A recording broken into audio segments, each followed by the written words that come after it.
রব্বুল আলামিন কোরআনুল কারীমের 17 নম্বর সূরা সূরাতুল ইসরা'র প্রথম আয়াতে এই জন্য বলেছেন সওয়াবের নিয়তে আমার সাথে সবাই তেলাওয়াত করেন।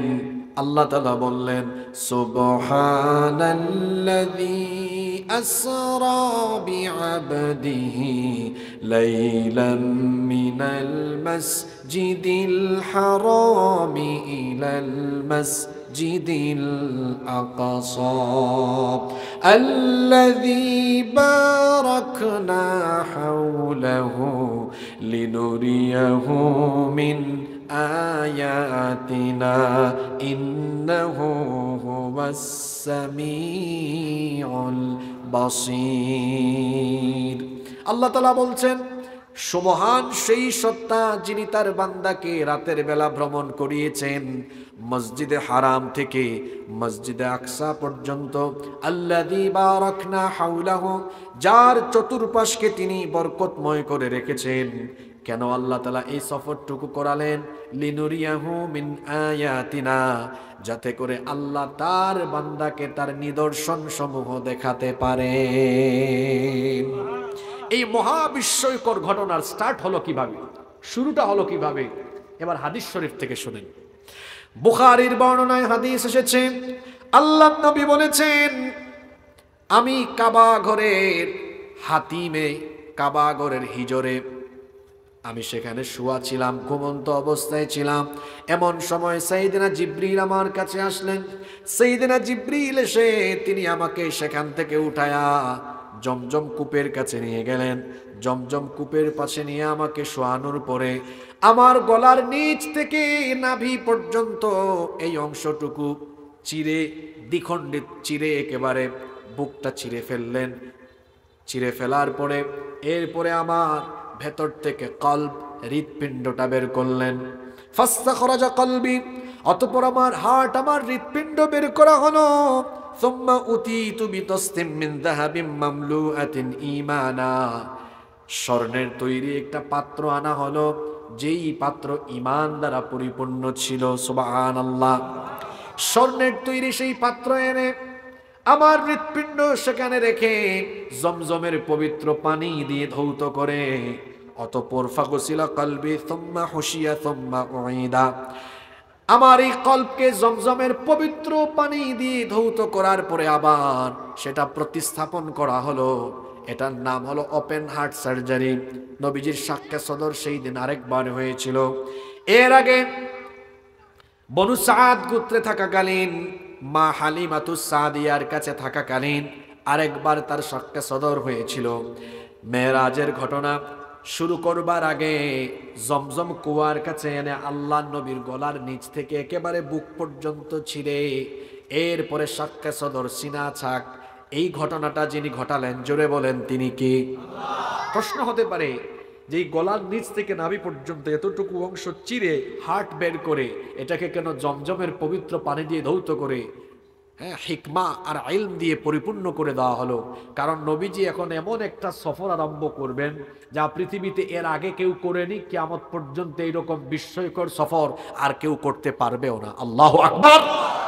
তিনি যাবেন কোথায়? তিনি 7 আসমান ভেদ করে, সিদরাতুল মুনতাহা ভেদ করে তার রবের সান্নিধ্যে যাবেন। এই সফরে যাওয়ার জন্য তাকে ওইভাবে প্রস্তুত করবার জন্য এই সিনা চাকের আজীব ঘটনাটি ঘটানো হয়েছে। সুবহানাল্লাহ। আল্লাহ নবী বলছেন, আমার কলব, আমার হৃৎপিণ্ড আবার প্রতিস্থাপন করা হলো। সুম্মা উতীতু বিল বুরাক, এরপরে একটা আজীব বাহন আমার জন্য আনা হলো, যেই বাহনের নাম হলো বুরাক। জোরে বলেন সেই বাহনের নাম কি? আল্লাহর হাবিব এই জন্তুর সংক্ষিপ্ত পরিচয় দিলেন। এই বাহনের পরিচয় দিয়ে তিনি বললেন ওয়াহুয়া দাব্বাতুন আবিয়াদ, এটা হলো সাদা এক প্রকার জন্তু। তওয়িলুন ফাওকাল হিমার, যা গাধার চেয়ে খানিকটা লম্বা। ওয়াদুনাল বাগাল, এবং খচ্চরের চেয়ে ছোট।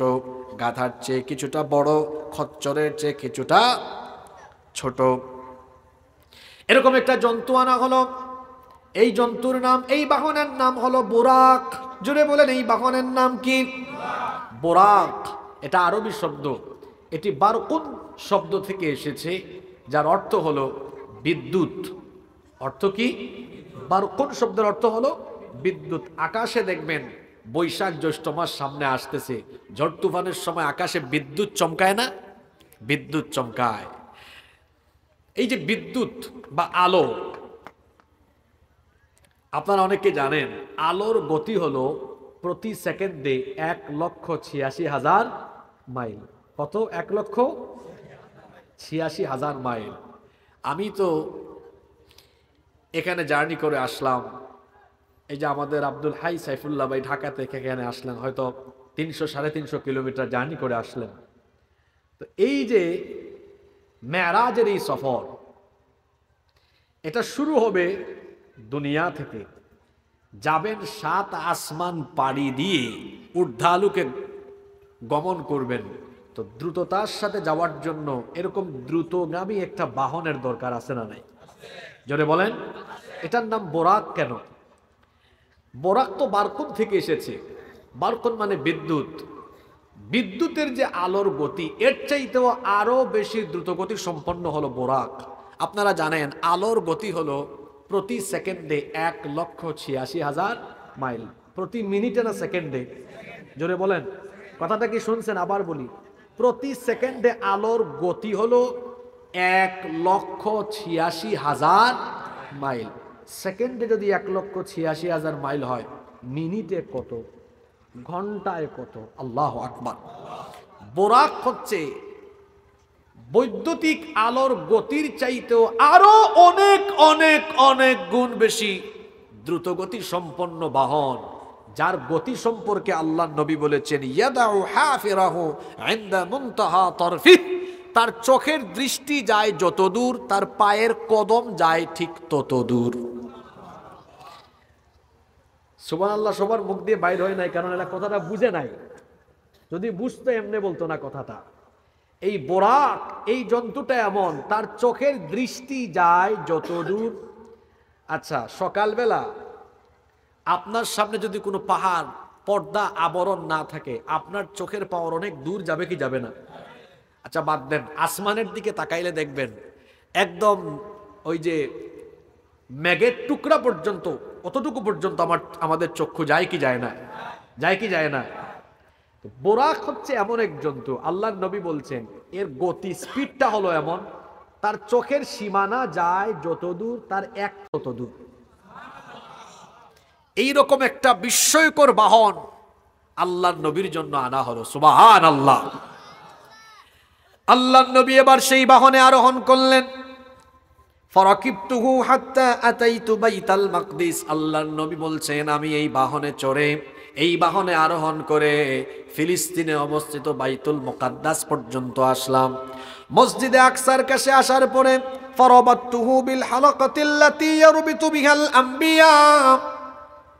আমার আগে মসজিদে আকসার আশেপাশে আল্লাহ যত নবী রাসূল পাঠিয়েছিলেন, তারা যখন মসজিদে আকসায় আসতেন, মসজিদে আকসার বাহিরে যে পিলারের সাথে তারা তাদের বাহনের খুঁটি বাঁধতেন, আমিও বোরাকের দড়িটা ঠিক ওই জায়গায় বাঁধলাম। তারপরে আমি আর জিবরিল আমিন যখন মসজিদে আকসার ভেতরে ঢুকলাম, নজর করে দেখলাম আমার সম্মানে আল্লাহ তাআলা দুনিয়ার সকল নবী এবং রাসূল, অর্থাৎ আদম আলাইহিস সালাম থেকে নিয়ে ঈসা আলাইহিস সালাম পর্যন্ত সকল নবীকে আল্লাহ এই মসজিদে হাজির করেছেন আমাকে রিসিভ করার জন্য।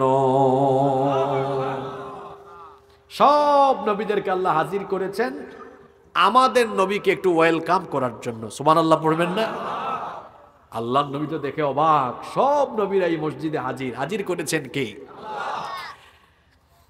আল্লাহর নবী মসজিদের ভেতরে ঢুকলেন, সব নবীরা তাকে স্বাগত জানালেন। সেখানে আদম নবী থেকে নিয়ে ঈসা আলাইহিমুস সালাম পর্যন্ত সকল নবী এবং রাসূলগণ উপস্থিত ছিলেন।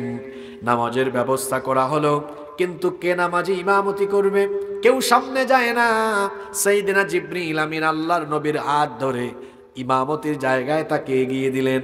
আল্লাহর নবীকে তিনি বললেন, ওগো আল্লাহর হাবিব, আপনি ইমামতির জায়গায় দাঁড়িয়ে যান, কারণ আল্লাহ তাআলা এখানে সকল নবী এবং রাসূলদেরকে আপনার পেছনে মুক্তাদি মুসল্লি বানানোর মাধ্যমে আল্লাহ তাআলা আজকে আপনাকে ইমামুল আম্বিয়া ওয়াল মুরসালিন, সকল নবী এবং রাসূলদের ইমাম আল্লাহ আপনাকে আজকে বানিয়ে দিবেন।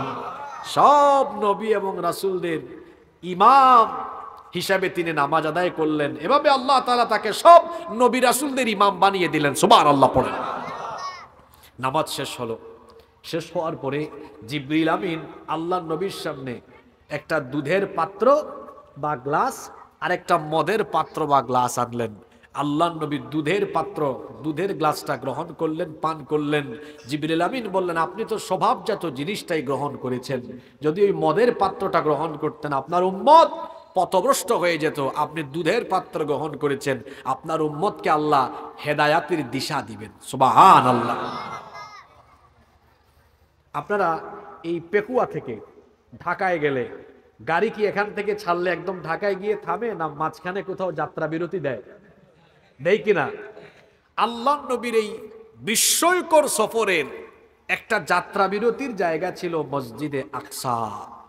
এই বিস্ময়কর সফরের এই ঘটনার যাত্রা বিরতি যে জায়গাতে হয়েছিল, জোরে বলেন তো সেই জায়গার নাম, সেই মসজিদের নাম কি? মসজিদে। জোরে বলেন, মসজিদে। এই যে মসজিদে হারাম থেকে মসজিদে আকসা পর্যন্ত রাতের বেলা অল্প সময়ের ভেতরে আল্লাহ তার হাবিবকে নিয়ে আসলেন। এতটুকুর নাম ছিল, এই ঘটনার নাম ছিল, এই অংশটুকুর নাম ছিল ইসরা। জোরে বলেন, এই অংশটুকুর নাম কি? এজন্য আল্লাহ বলছেন, সুবহানাল্লাযী আসরা বিআবদিহি লাইলাম মিনাল মাসজিদিল হারামি ইলাল মাসজিদিল আকসা।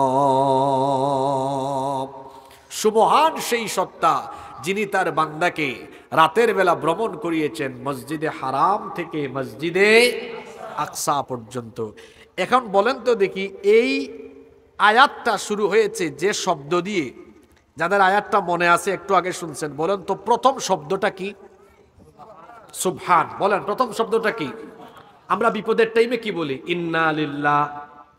খুশির সময় বলি আলহামদুলিল্লাহ। আশ্চর্যজনক কিছু শুনলে বলি সুবহানাল্লাহ। এখানে সুবহান দিয়ে এই আয়াতটা কেন শুরু হয়েছে? কারণ এই ঘটনাটা স্বাভাবিক না আশ্চর্যজনক? এই সুবহান শব্দের ব্যাখ্যা হবে আজকে আলোচনার একদম শেষে।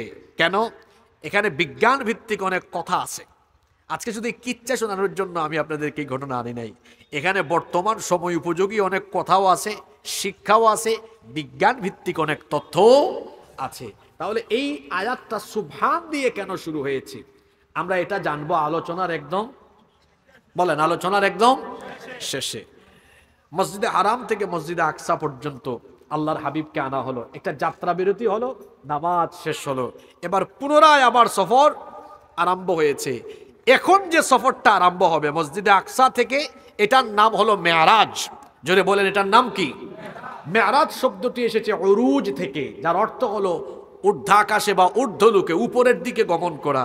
এখনকার সফর আর দুনিয়ায় না, এখন যাত্রা বিরতির পরে এখন সফর আরম্ভ হবে উপরের দিকে, যেতে যেতে যেতে যেতে একদম মহান আল্লাহ তাআলার সান্নিধ্যে পর্যন্ত নবীকে নিয়ে যাওয়া হবে। আল্লাহু আকবার। সাইয়েদনা জিবরিল আমিন আল্লাহর নবীকে নিয়ে রওনা করলেন। যেতে যেতে যেতে যেতে সুবিশাল এই মহাশূন্য পাড়ি দিয়ে প্রথম আসমানের কাছে চলে গেলেন।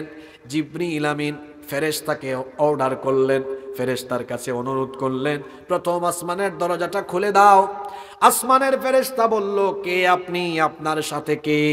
সাইয়েদনা জিবরিল আমিন তার পরিচয় দিলেন, বললেন, আমি জিবরিল, আমার সাথে এসেছেন খাতামুন নবিয়্যিন আশরাফুল আম্বিয়া ওয়াল মুরসালিন রাহমাতাল লিল আলামিন মুহাম্মাদুর রাসূলুল্লাহ। আমরা বলি সাল্লাল্লাহু আলাইহি ওয়াসাল্লাম। আল্লাহর হুকুমে আমরা আজ উপরের দিকে গমন করছি। আল্লাহ তার হাবিবকে তার সান্নিধ্যে নিয়ে যাওয়ার জন্য আজকে ডেকেছেন। প্রথম আসমানের ফেরেশতা প্রথম আসমানের দুয়ার খুলে দিবেন। প্রথম আসমানে যাওয়ার পরে আল্লাহর হাবিবের সাথে আদম আলাইহিস সালামের দেখা হয়ে গেল। আদম আলাইহিস সালাম পৃথিবীর প্রথম মানুষ না শেষ মানুষ? প্রথম নবী না শেষ নবী? আদম আলাইহিস সালামের কোটি কোটি সন্তান, কিয়ামত পর্যন্ত দুনিয়ায় যত মানুষ আসবে সবাই কার সন্তান? আরো জোরে বলেন, কার সন্তান? বাবা আদমের যত সন্তান আছে তার মধ্যে শ্রেষ্ঠ সন্তান হচ্ছেন মুহাম্মাদুর রাসূলুল্লাহ সাল্লাল্লাহু আলাইহি ওয়াসাল্লাম। এখন বাবার সাথে তার সন্তানদের মধ্য থেকে শ্রেষ্ঠ সন্তানের সাথে হাজার হাজার বছর পরে দেখা। এখন বলেন তো, শ্রেষ্ঠ সন্তানকে দেখে সেই বাবা খুশি কম না বেশি? তিনি মহা আনন্দিত হলেন। জিবরিল আমিন দুজনকে পরিচয় করিয়ে দিলেন, সালাম এবং কুশলাদি বিনিময় করে দুজনে কথা বললেন। অতঃপর তারা আবারও রওনা করলেন। যেতে যেতে তারা দ্বিতীয় আসমানের মহাশূন্য পাড়ি দিয়ে দ্বিতীয় আসমানে চলে গেলেন। সেখানে যাওয়ার পরে সাইয়েদিনা ইয়াহইয়া বিন জাকারিয়া এবং সাইয়েদিনা ঈসা ইবনে মারইয়াম আলাইহিমুস সালামের সাথে দেখা হলো। সেখানে তারা সালাম এবং কুশলাদি বিনিময় করলেন। অতঃপর আবারও রওনা করলেন। যেতে যেতে তারা তৃতীয় আসমানে পৌঁছালেন। সেখানে গিয়ে সাইয়েদিনা ইউসুফ আলাইহিস সালামের সাথে সাক্ষাৎ হলো, সালাম এবং কুশলাদি বিনিময় হলো। অতঃপর আবারও উপরের দিকে গমন করলেন। যেতে যেতে চতুর্থ আসমানে গেলেন। সেখানে যাওয়ার পরে সাইয়েদিনা হারুন আলাইহিস সাইয়েদিনা ইদ্রিস আলাইহিস সালামের সাথে সাক্ষাৎ হলো, সালাম এবং কথোপকথন শেষে বিদায় নিলেন। পঞ্চম আসমানে গেলেন। সেখানে যাওয়ার পরে সাইয়েদিনা হারুন আলাইহিস সালামের সাথে সাক্ষাৎ হলো, সালাম এবং কুশলাদি বিনিময়ের পরে আবারও ঊর্ধ্বালোকে গমন করলেন। যেতে যেতে ষষ্ঠ আসমানে গেলেন। সেখানে সাইয়েদিনা মূসা আলাইহিস সালামের সাথে সাক্ষাৎ হয়ে গেল। মূসা আলাইহিস সালামের সাথে সালাম এবং কথাবার্তা হলো। তিনি যখন বিদায় নিয়ে আসতেছিলেন, মূসা আলাইহিস সালাম তখন কেঁদে ফেললেন। আল্লাহর নবী বললেন, ওগো আল্লাহর নবী মূসা, কেন আপনি বিদায় বেলা কান্না করছেন? মূসা আলাইহিস সালাম তখন বললেন, এজন্যই কান্না করছি, আমার পরে এমন একজন নবী দুনিয়াতে চলে এসেছেন যিনি আখেরি নবী, শেষ নবী, যেই নবীর উম্মতের সংখ্যা কিয়ামতের দিন আমার উম্মতের চাইতে বহুগুণ বেশি হবে। কান্না করছি এই কারণে, যদি আমার উম্মত এরকম বেশি হতো, এই জন্য আমি আফসোস করে কান্না করছি। ষষ্ঠ আসমান থেকে আল্লাহর হাবিব মুসা নবীর কাছ থেকে বিদায় নিয়ে এরপরে উপরের দিকে রওনা করলেন। যেতে যেতে সপ্তম আসমানে চলে গেলেন। সপ্তম আসমানে যাওয়ার পরে দেখা হলো জাতির পিতা আল্লাহর খলিল সাইয়েদিনা ইব্রাহিম আলাইহিস সালামের সাথে। ইব্রাহিম আলাইহিস সালাম তখন বাইতুল মামুরের সাথে হেলান দিয়ে বসা ছিলেন। বাইতুল মামুর হলো ফেরেশতাদের কিবলা। পৃথিবীর 200 কোটি মুসলমানদের কিবলা হলো কাবা শরীফ। জোরে বলেন তো, আমাদের কিবলার নাম কি? আস্তে বলবেন না, জোরে বলেন, আমাদের কিবলার নাম কি? এটা কোন দেশে, কোন শহরে? মক্কা শহরে। এই যে কাবা শরীফ, এটা হচ্ছে গোটা পৃথিবীর সেন্টার, একেবারে মাঝখানে অবস্থিত। আর কাবা শরীফের ঠিক উপরে, 7 আসমানের উপরে, একদম কাবা ঘরের ঠিক উপরে ফেরেশতাদের কিবলা। সেই কিবলার নাম হলো বাইতুল মামুর। মানুষের কাবার নাম হলো কাবা শরীফ বাইতুল্লাহ, আর ফেরেশতাদের কাবার নাম হলো বাইতুল। সবাই বলেন বাইতুল। এটার অবস্থান হলো কাবা শরীফের ঠিক উপরে, 7 আসমানের উপরে, কাবা শরীফের ঠিক ঠিক বরাবর 7 আসমানের উপরে। সেখানে ফেরেশতারা আল্লাহর ইবাদত করে। একসাথে 70,000 ফেরেশতা বাইতুল মামুরে ঢুকে। একবার যারা ওখানে ঢুকার সুযোগ পায়, কিয়ামত পর্যন্ত আর ঢুকার কেউ চান্সই পায় না। আল্লাহু আকবার। ইব্রাহিম আলাইহিস সালাম বাইতুল মামুরের সাথে হেলান দিয়ে বসা অবস্থায় ছিলেন। আল্লাহর হাবিবের সাথে সাক্ষাৎ হলো, সালাম এবং কথাবার্তা সব কিছু শেষ করার পরে এবার সাইয়েদিনা জিবরিল আমিন 7 আসমান পাড়ি দিয়ে আল্লাহর নবীকে নিয়ে রওনা করলেন। যেতে যেতে যেতে যেতে এবার সিদরাতুল মুনতাহায় গিয়ে পৌঁছালেন। সিদরাতুল মুনতাহার কাছে যাওয়ার পরে আপনাদের প্রশ্ন হতে পারে, হুজুর সিদরাতুল মুনতাহা মানে আবার কি? সিদরাহ এটা আরবি শব্দ, এর মানে হলো কুল গাছ, যেটাকে আমরা বড়ই বলি, বড়ই গাছ। মুনতাহা মানে শেষ প্রান্ত, অর্থাৎ সৃষ্টি জগতের শেষ প্রান্তের একটা জান্নাতি গাছ। এই গাছের ব্যাপারে আল্লাহর নবী বলেছেন, এই গাছের প্রত্যেকটি পাতা হাতির কানের চাইতেও বড়। সুবহানাল্লাহ কইতে পারলেন না? খালি ঠিক ঠিক কইতে পারেন। হ্যাঁ, ওয়াজ কি ভেতরে যায়, বুঝতেছেন? একটা গাছের পাতা হলো হাতির কানের চাইতেও বড়। সুবহানাল্লাহ। আর ফল হলো বৃহদাকার কলসি। আপনারা কলস বলেন না কলসি বলেন?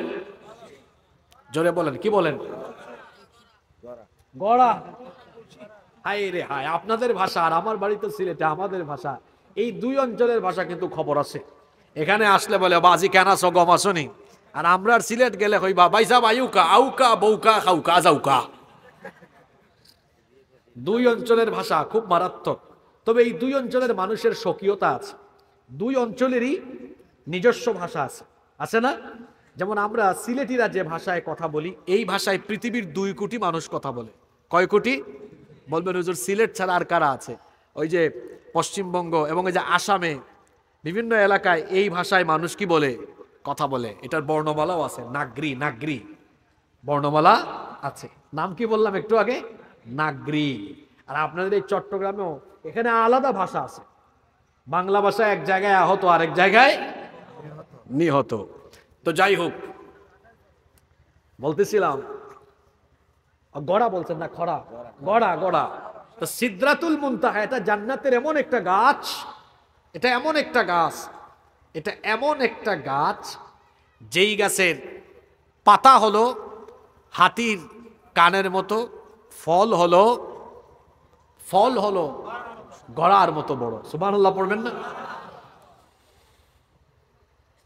সিদরাতুল মুনতাহায় যাওয়ার পরে আল্লাহর নবী সাইয়েদনা জিবরিল আমিনকে তার নিজের সুরতে, জিবরিল আমিনের আসল সুরতে নবীজি জিবরিল আমিনকে দেখলেন। আল্লাহর নবী তার 63 বছরের জিন্দেগিতে জিবরিল আমিনকে তিনি তার নিজের সুরতে, নিজের আকৃতিতে দেখেছেন 2 বার। কথা বুঝে থাকলে বলেন কয়বার?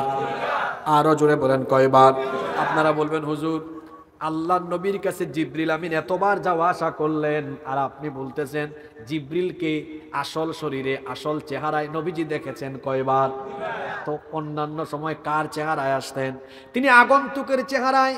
বিভিন্ন সময় আল্লাহর নবীর একজন ফেরেশতা ছিলেন, নাম হলো দাহিয়াতুল কলবি, বড় সুন্দর ছিলেন তিনি, তার সুরত ধরে আসতেন। জিবরিল তার নিজের সুরতে, নিজের আকৃতিতে নবীজির সামনে এসেছেন জীবনে মোট কয়বার? 2 বার। দ্বিতীয়বার আল্লাহর নবী সিদরাতুল মুনতাহায় জিবরিল আমিনকে দেখেছেন। প্রশ্ন হতে পারে হুজুর তাহলে আল্লাহর নবী জিবরিলকে প্রথমবার কোন সময় দেখেছেন? শুনতেছেন আপনারা? প্রথমবার কোন সময় দেখেছেন? সূরা আলাকের প্রথম 5টা আয়াত যখন নবীর কাছে নাজিল হয়েছিল, সেই দিনও জিবরিল তার আসল সুরত ধরে নবীর কাছে আসেন নাই। সেই দিনও তিনি আসল সুরত ধরে আসেন নাই। আল্লাহর নবী আসল সুরত না দেখেও ভয় পেয়ে গিয়েছিলেন। বাড়িতে ফিরে আসলেন। আম্মাজান খাদিজা তাহরা রাদিয়াল্লাহু আনহা ওয়ারাকা বিন নওফেলের কাছে নিয়ে গেলেন। ওয়ারাকা বিন নওফেল বললেন, টেনশন করবেন না, দুশ্চিন্তা করবেন না, যিনি আপনার কাছে এসেছেন তিনি কোনো ফেরেশতা নন, জিন বা ভূত নন। তিনি হচ্ছেন এমন ফেরেশতা, ওহীর ধারক বাহক, যাকে আল্লাহ তাআলা আগেকার নবী রাসূলদের কাছে পাঠিয়েছিলেন। আল্লাহু আকবার। তিনি যদি পরবর্তীতে আপনার কাছে আসেন, মন দিয়ে তার কথা শুনবেন, তিনি কি বলেন তা আপনি শুনবেন, বুঝবেন। এই কথা বলে বিদায় দিয়ে দিলেন। এরপরে আল্লাহর নবী অপেক্ষায় আছেন জিবরিল আরেকবার কোন সময় আসেন। কিন্তু আল্লাহর নবীর অপেক্ষার প্রহর শেষ হয় না। আল্লাহর নবী হেরা গুহায় যান, আবার আসেন, যাওয়া আসা করেন। বেশ কিছুদিন হয়ে গেল, ওহী নাজিল হয় না। জিবরিল আমিনের সাথে আল্লাহর নবীর দেখা সাক্ষাৎ হয় না। আল্লাহর নবী ফ্রাস্ট্রেট হয়ে গেলেন, হতাশ হয়ে গেলেন। ভাবলেন সম্ভবত আর জিবরিল আমার কাছে আসবেন না।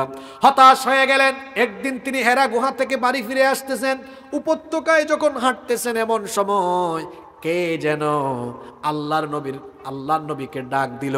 আল্লাহর নবী একবার ডানে তাকালেন, কাউকে দেখলেন না। বামে তাকালেন, কাউকে দেখলেন না। সামনে তাকালেন, কাউকে দেখলেন না। পিছনেও তাকালেন, কাউকে দেখলেন না। এবার মাথাটা উঁচু করে যখন তিনি উপরের দিকে তাকালেন, তিনি দেখলেন 600টা ডানা সহ বিশাল আকৃতির দেহ বিশিষ্ট, মাথা হলো আসমানের উপরে আর পা হলো জমিনে, বিশাল আকৃতির একজন মানুষ আসমান জমিনের মাঝখানে বিরাট এক চেয়ারে বসে আছে। আচ্ছা বলেন তো ডানার সংখ্যা কয়টা? জোরে বলেন। আল্লাহর নবী বলছেন জিবরিলের একটা ডানা, একটা পাখা, আমার কাছে মনে হয়েছে যে এক ডানা দিয়ে তার আসমানকে একদম ঢেকে রেখেছে। আল্লাহু আকবার। এরকম বিশাল আকৃতির কাউকে জীবনে প্রথমবার দেখলে ফিট থাকবে না বেহুশ হবে? জোরে বলেন, ফিট থাকবে না বেহুশ হবে? জীবনে প্রথমবার জিবরিলকে আল্লাহর নবী যখন তার সশরীরে আসল সুরতে দেখেছেন, আল্লাহর নবী বেহুশ হয়ে পড়ে গেলেন, বেহুশ হয়ে ওখানেই পড়ে গেলেন। এইটা ছিল আল্লাহর নবীর প্রথম দেখা।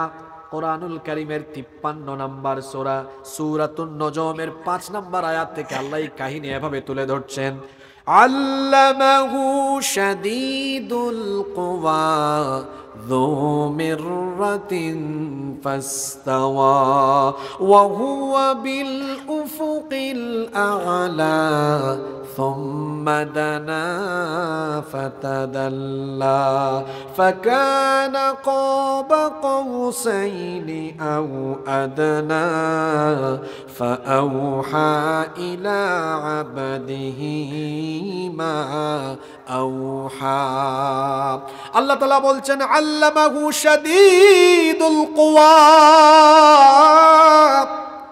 তাকে এক শক্তিশালী ফেরেশতা শিক্ষা দান করে। এই ফেরেশতার নাম সবাই বলেন জিবরিল। আল্লাহ বলছেন আল্লামাহু শাদীদুল কুওয়া, তাকে এক শক্তিশালী ফেরেশতা শিক্ষা দান করে। যু মিররাতিন ফাস্তাওয়া, প্রজ্ঞা সম্পন্ন যেই ফেরেশতা তার নিজের আকৃতিতে এসেছিল।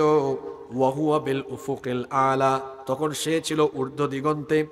আল্লাহর নবী যখন উপরের দিকে তাকায়া জিবরিল আমিনকে জীবনে প্রথমবার দেখলেন, বেহুশ হয়ে পড়ে গেলেন। আল্লাহ বলছেন সুম্মা দানা ফাতাদাল্লা, অতঃপর সে তার অর্থাৎ জিবরিল আমিন আল্লাহর নবীর নিকটবর্তী হলো।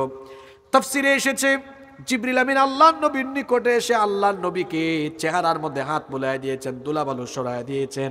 ফাকানা কাবা কাউসাইনি আও আদনা, দুইজন এতটাই নিকটবর্তী হয়েছিলেন যে দুইজনের মধ্যে ধনুকের ব্যবধান কিংবা তার চাইতেও আরো কম দূরত্ব ছিল। এটা হচ্ছে নবীজি জিবরিল আমিনকে জীবনের প্রথম দেখা। কি দেখা? প্রথম দিন কাউকে দেখলে ভালো করে দেখা যায় না। এই যে ছেলেরা বিয়ে করতে যায়, প্রথম দিন মানুষ থাকে তো আশেপাশে, ভালো করে দেখতে, একটু দেখে তো আরেকবার এদিকে তাকায়, দেখতে পারে না। আচ্ছা, এই যে আমি আজকে আপনাদের মাহফিলে আসলাম, যাদের সাথে খাওয়া দাওয়ার সময় আমার কাছাকাছি যারা ছিল, এদের চেহারাখানা আমার মনে আছে, 4 বছর ধরে আসতেছি তো মনে আছে। এখানে যে এত মানুষ বসা, সবার চেহারা কি মনে রাখা সম্ভব? এমনও হতে পারে কালকে যদি কেউ আমাকে বলে হুজুর আমারে চিনেন, কালকে আপনার মাহফিলে ছিলাম, আমি হয়তো একটু ভাবনায় পড়ে যাব, ঠিক না? কারণ সবার চেহারা তো মনে রাখা সম্ভব না। তো আল্লাহর রসুল তো জিবরিলকে জীবনে প্রথমবার দেখেছেন, এত বিশাল আকৃতি দেখে ভয় পাইছেন, ওই দিন ভালো করে আর তাকায়া দেখতে পারেন নাই। এরপরে জিবরিল আমিন যতবার আসেন, মানুষের সুরত ধরে আসেন, মাঝে মাঝে আগন্তুক হয়ে আসেন। নবীজি খালি বলেন জিবরিল তোমারে আরেকবার তোমার আসল সুরতে দেখতে চাই, সেদিন তো ভালো করে দেখতে পারলাম না, এখন তো আর ভয় টয় নাই, আমি চিনছি আপনি জিবরিল, আমার ক্ষতি করতে আসবেন না, আপনি তো আল্লাহর তরফ থেকে আসেন, আপনাকে পাঠান কে? এখন আর ভয় টয় নাই, কিন্তু আমার ইচ্ছা আপনাকে আপনার আসল সুরতে আরেকবার দেখা।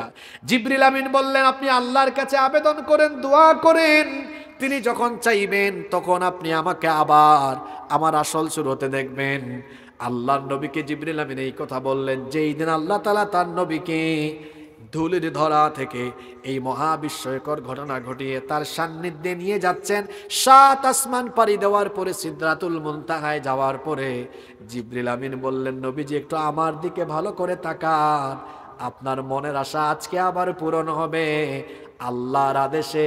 এখন আপনি আমাকে আরেকবার আমার আসল সুরতে দেখতে পারবেন।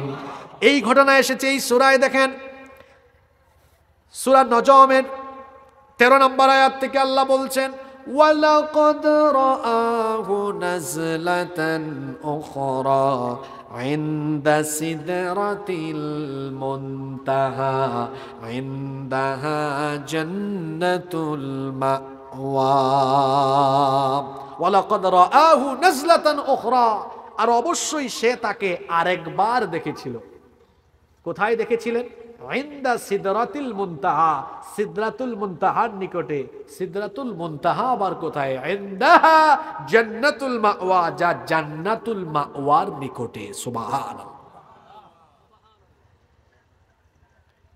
সাইয়েদনা জিবরিল আমিনকে আল্লাহর নবী এই মোট দেখেছেন কয়বার? জোরে বলেন কয়বার? এবার সিদরাতুল মুনতাহা থেকে বাকিটুকু সফরের জন্য এবার আল্লাহর আরশে আজিম পর্যন্ত সফর হবে। সুবহানাল্লাহ পড়বেন না? এবার আরেকটা বাহন আনা হলো, এটার নাম রফরফ। জোরে বলেন তো এটার নাম কি?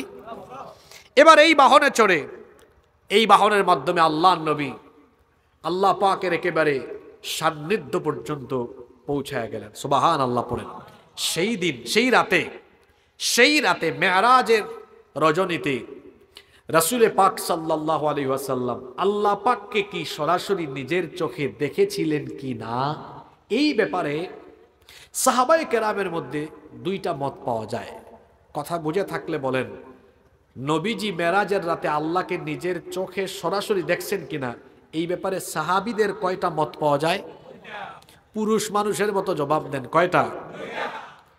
একটা মতামত হচ্ছে রাইসুল মুফাসসিরিন আব্দুল্লাহ ইবনে আব্বাস রাদিয়াল্লাহু আনহুমা, তিনি বলছেন রাসূলে পাক সাল্লাল্লাহু আলাইহি ওয়াসাল্লাম মেরাজের রাতে আল্লাহ পাককে সরাসরি নিজের চোখে দেখেন নাই, কিন্তু তিনি তার অন্তর্চক্ষু দিয়ে আল্লাহ পাককে তিনি দুইবার দেখেছেন। এটা এই বর্ণনা কার? আব্দুল্লাহ ইবনে আব্বাস রাদিয়াল্লাহু আনহুমা।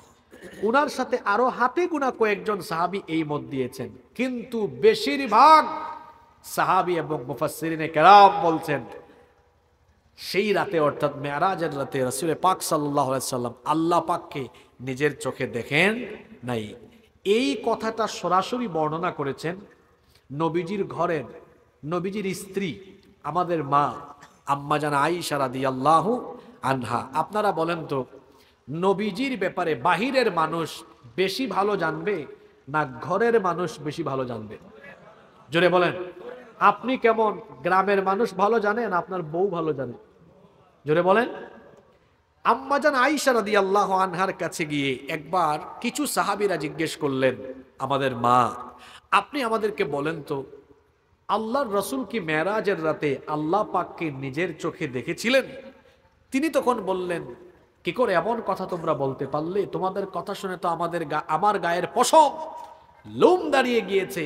তিনি তখন বললেন, এই তিনটা কথা যে বলবে সে সত্যবাদী নয়, সে মিথ্যাবাদী। কয়টা কথা? এক নাম্বার কথা হলো, যে বলবে রাসূলে পাক সাল্লাল্লাহু আলাইহি সাল্লাম মেরাজের রাতে আল্লাহ পাককে দেখেছেন, সে মিথ্যাবাদী। দুই, যদি কেউ বলে আল্লাহ তাআলা তার নবীকে যে ওহী দিয়েছেন সেই ওহীর কোনো অংশ রাসূল গোপন করেছেন, এই কথা যে বলবে সে সত্যবাদী না মিথ্যাবাদী?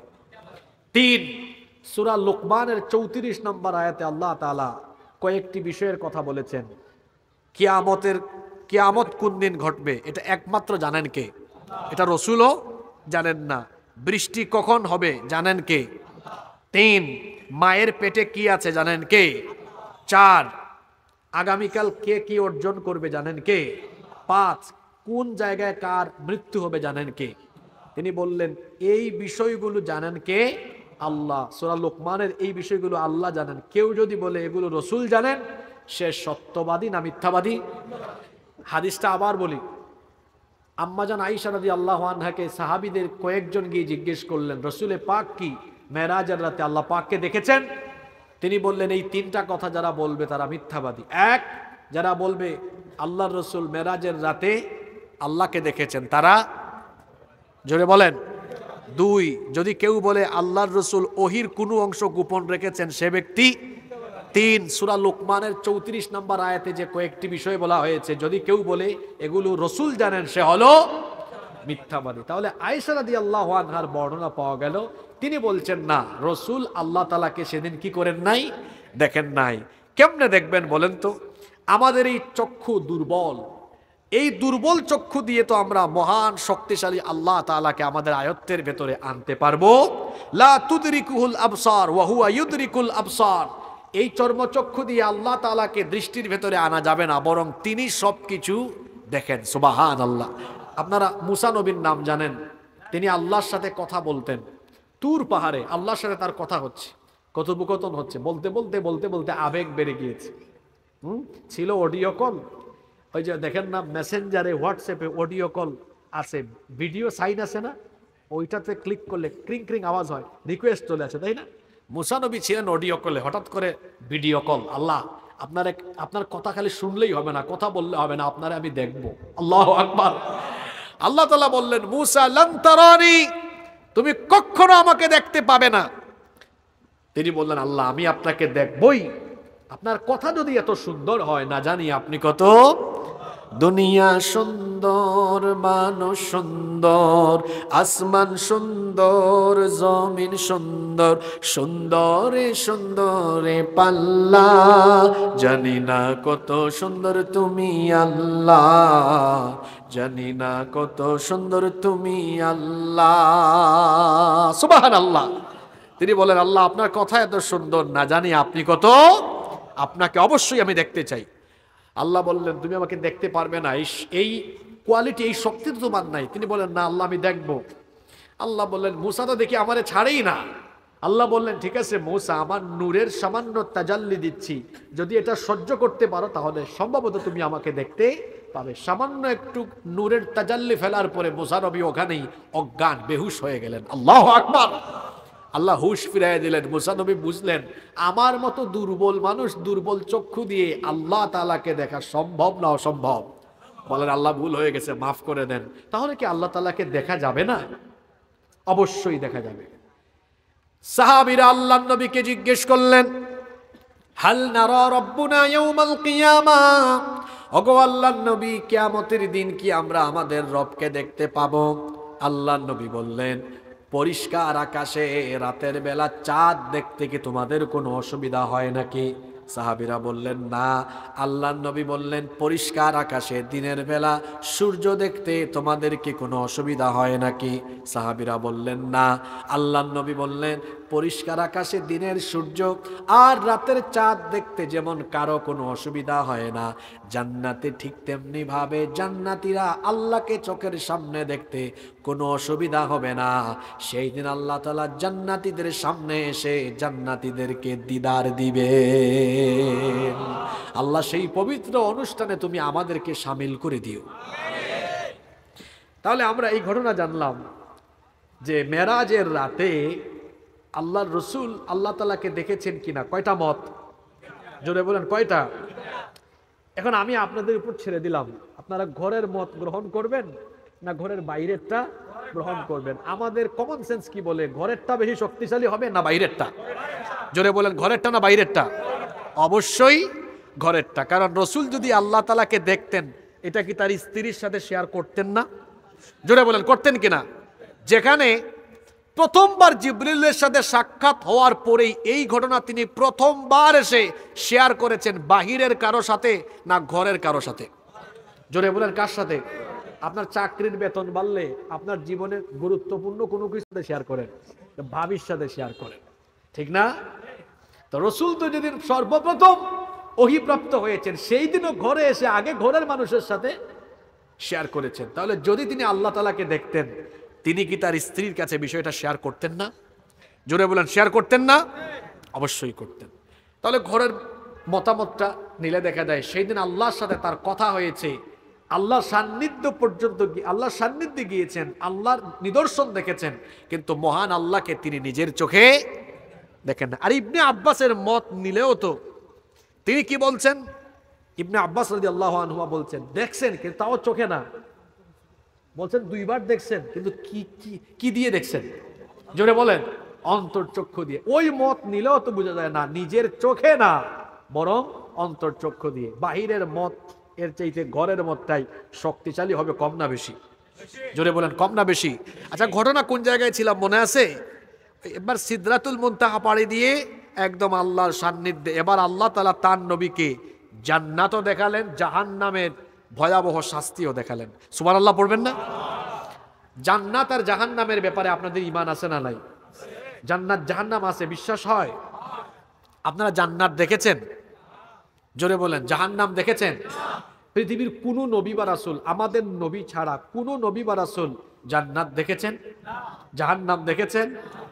কেউ দেখেন নাই। শুধু মানুষকে সতর্ক করেছেন, আল্লাহর তরফ থেকে ওহী পেয়ে সতর্ক করেছেন, কেউ দেখেন নাই। পৃথিবীর অন্যান্য নবী রাসূল আর আপনারা বলবেন, হুজুর আদম নবী তো জান্নাতেই ছিলেন। জান্নাতে ছিলেন না? উনি কি জাহান্নাম দেখছে নাকি? জাহান্নাম দেখছে? দেখে নাই। আমি বলছি জান্নাত এবং জাহান্নাম। আল্লাহ তার হাবিবকে দুইটাই দেখালেন, জান্নাতের নেয়ামতও দেখালেন, জাহান্নামের শাস্তিও। আমরা যা দেখবো হাজার হাজার বছর পরে, আল্লাহ নবীকে তা দেখিয়েছেন আল্লাহ আরো ১৫০০ বছর আগে। আল্লাহু আকবার। সেখানে সুদখুরের কি শাস্তি, জিনা ব্যভিচারের কি শাস্তি, গীবতের কি শাস্তি, আরো বিভিন্ন পাপের, এতিমের মাল খাইলে কি শাস্তি, বিভিন্ন পাপের অপকর্মের শাস্তি আল্লাহ তাআলা তার হাবিবকে নিজের চোখে দেখিয়েছেন, যাতে করে উম্মতকে তিনি এসে এই পাপ অপকর্মের ব্যাপারে সতর্ক করতে পারেন। আল্লাহু আকবার। যেহেতু লম্বা হয়ে যাবে বললে আমরা ওইদিকে যাচ্ছি না, আমাদের আরো গুরুত্বপূর্ণ কথা আছে। এই যে আমানতের খেয়ানত করা, তারপরে এতিমের মাল খাওয়া অন্যায়ভাবে, গীবত করা, চুগলখুরি করা, সুদ খাওয়া, জিনা ব্যভিচার করা, বিভিন্ন পাপের শাস্তির রকমগুলো কেমন আল্লাহ তার হাবিবকে দেখিয়েছেন। সব দেখানোর পরে এবার আবার ফিরে আসার পালা। ফিরে আসার সময় আল্লাহ তার হাবিবকে বলতেছেন, আপনি যে চলে যাচ্ছেন, আপনার উম্মতের জন্য আমার তরফ থেকে কোনো হাদিয়া, কোনো উপহার নিয়ে যাবেন না। আপনার উম্মতের জন্য আমি হাদিয়া রেখেছি। সেই হাদিয়া হলো আপনার উম্মতকে আমি জান্নাত দেওয়ার জন্য জান্নাতের চাবি আপনার কাছে দিয়ে দিচ্ছি। তারা যদি জান্নাতে যাওয়ার জন্য এই চাবিকাঠি নেওয়ার জন্য আমার কাছে ডেইলি আসে, আমি জান্নাতে যাওয়া সহজ করে দেব। সুবহানাল্লাহ। জান্নাতের চাবি হলো নামাজ। জান্নাতের চাবি কি? আল্লাহ বললেন, আপনার উম্মতের জন্য আমি 50 ওয়াক্ত নামাজ হাদিয়া হিসেবে দিলাম। আল্লাহ নবী বড় খুশি হলেন। 50 ওয়াক্ত নামাজ উম্মতের জন্য হাদিয়া নিয়ে নবীজি এবার ব্যাক করছেন, ফিরে আসতেছেন। প্রতিমধ্যে দেখা হলো মুসা আলাইহিস সালামের সাথে।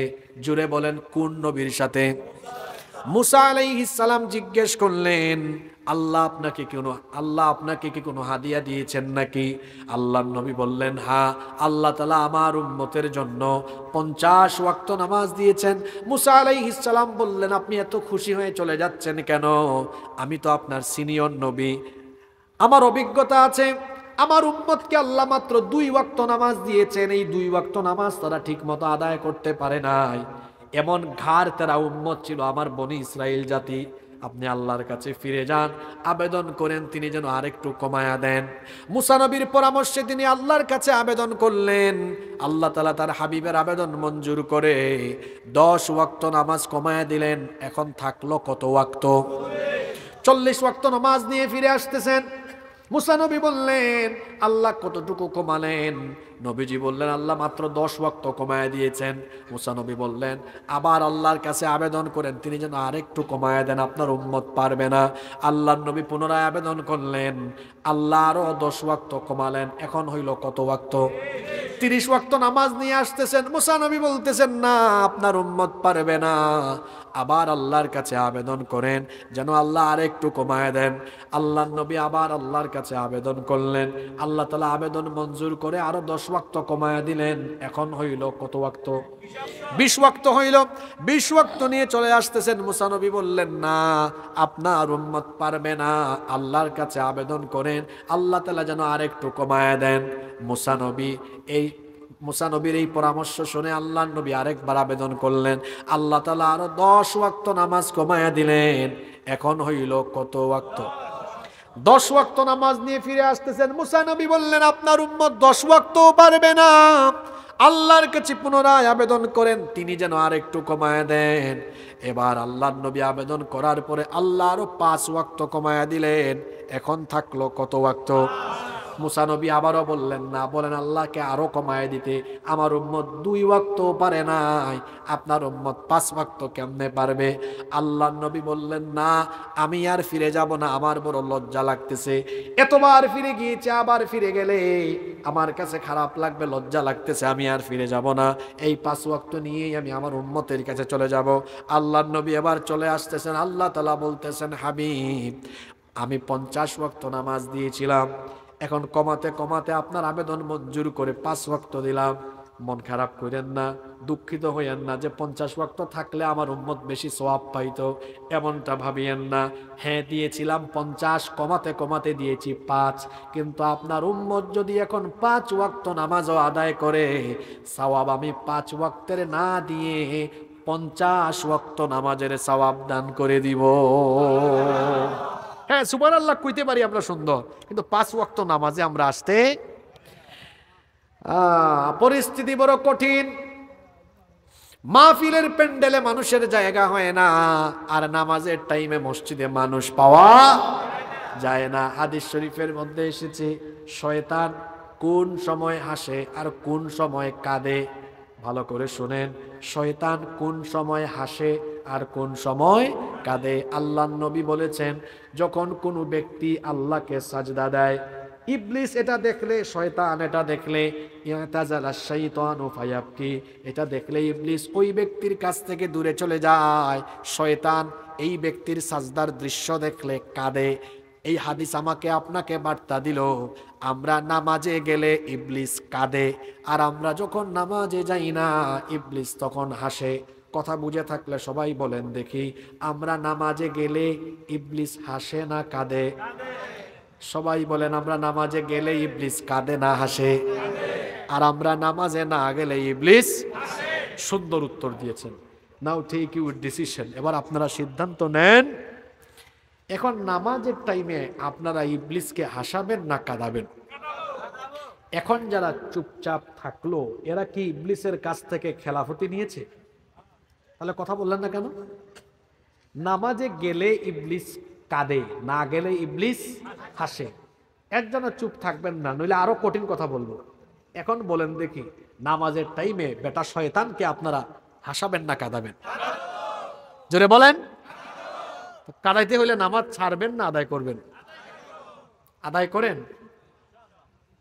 ওই যে আমার জাতীয় কবি বলেছেন, ঘুমাইয়া কাজা করেছ ফজর, তখনও জাগনি যখন জোহর, হেলায় খেলায় কেটেছে আসর, মাগরিবের ওই শুনিয়া যান, এখনো জামাতে হরে শামিল, এখনো এর সাথে আছে স্থান, বাজিছে দামামা বাদরে আমামা, শির উঁচু করে মুসলমান, দাওয়াত এসেছে নয়া জামানার, ভাঙা কেল্লায়ুরে নিশান। কি বাস্তবিক কথা তার কবিতার প্রতিটি লাইনে তিনি বলেছেন। ফজর কেমনে যায় তিনি বলছেন, ঘুমাইয়া কাজা করেছ ফজর। ওই যে আরেকজন সুন্দর লিখেছে, ফজরের ক্ষণ গেল পরনি নামাজ, জুহরেও ডুবেছিলে নিয়ে শত কাজ। ফজরের ক্ষণ গেল পরনি নামাজ, জুহরেও ডুবেছিলে নিয়ে শত কাজ। হেলায় খেলায় গেল আসরের কাল, মাগরিবেও পড়লে না নামাজির সাজ।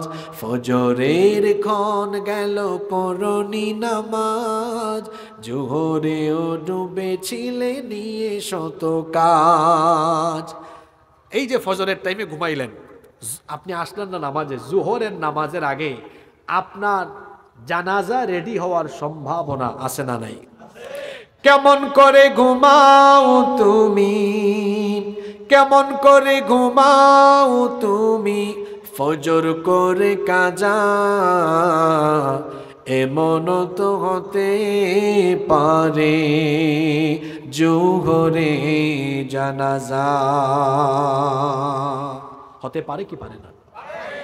নামাজ যে ছাড়েন, কেমনে ছাড়েন? আপনার মগজে কি শয়তান পেশাব করলো নাকি? এই হাদিস কি মাথায় ঢুকে না? আপনি নামাজে না গেলে শয়তান হাসে, আর গেলে শয়তান কাঁদে। তো নামাজে গেলে আল্লাহ খুশি হন, না গেলে শয়তান খুশি হয়। আপনি কি ডেইলি 5 বার নামাজে না গিয়ে শয়তানের গুলামি করে শয়তানকে খুশি করবেন, না ডেইলি আল্লাহর গুলামি করে আল্লাহকে খুশি করবেন? সবাই তো বললেন না, খুশি করব কাকে? তাহলে আজকে কি আমরা এখান থেকে সিদ্ধান্ত নিতে পারি আর কোনোদিন মরার আগে নামাজ ছাড়বো না? ইনশাআল্লাহ। মেরাজের সর্বশ্রেষ্ঠ, মেরাজের হাদিয়া কি? সবাই বললেন না, মেরাজের হাদিয়া কি? সবাই বলেন। রোজা, হজ, জাকাত সব বিধিবিধান দেওয়া হয়েছে দুনিয়ায়, একমাত্র নামাজ দেওয়া হয়েছে 7 আসমানের উপরে আল্লাহর সান্নিধ্যে নিয়ে। আল্লাহ তার হাবিবকে উম্মতের জন্য 5 ওয়াক্ত নামাজ গিফট করে দিয়েছেন। সুবহানাল্লাহ। কষ্ট হচ্ছে আপনাদের? এবার শুনেন মজার ঘটনা। এই আশ্চর্যজনক মহাবিস্ময়কর ঘটনাটি শেষ করে ফজরের আগে আল্লাহর নবী চলে আসছেন। আসার পরে পরের দিন আবু জাহেল আল্লাহ রসুলের কাছে আসছে। আল্লাহ নবী তো ডেইলি নতুন নতুন আয়াত সূরা নাজিল হয় আর তেলাওয়াত করে শোনান। তো আবু জেহেল এসে বলতেছে, মুহাম্মদ আমরা বলি সাল্লাল্লাহু আলাইহি ওয়াসাল্লাম, তুমি তো প্রতিদিনই নতুন নতুন কথা শোনাও, আজকে কি কোনো নতুন সংবাদ আছে নাকি? আল্লাহ রসুল বললেন, আজকে আশ্চর্যজনক এক নতুন সংবাদ আছে। আবু জেহেল তো নড়ে চড়ে বসলো, আশ্চর্যজনক কি আবার? বললেন, আমি শুনবো, কি হয়েছে? আল্লাহর নবী তখন বললেন, এদিকে তাকান, খেয়াল করে শোনেন। আল্লাহর নবী তখন বললেন, আল্লাহর নবী তখন, এই বাচ্চারা ওয়া নো মাইত্য, কথা বলবেন না।